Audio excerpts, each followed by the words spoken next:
The 991 series has been the most comprehensively developed generation of the 911 to date, and the most successful too, with 233,540 units produced.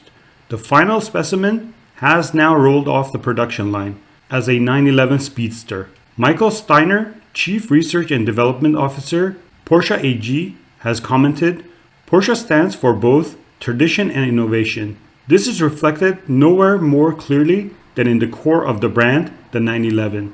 The 911 replaced the 356 in 1963, and in the decades that followed, the rear engine model grew into an unrivaled sports car icon. Right on time to mark the 70th anniversary of the Porsche sports cars, the 911 Speedster embodied the original virtues of Porsche: lightweight construction, efficiency, purity, and driving pleasure.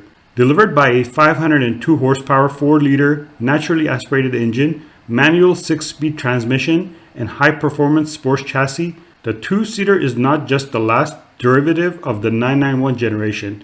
It has now also become the last model of the series to be manufactured and marks a further milestone in the 911 history.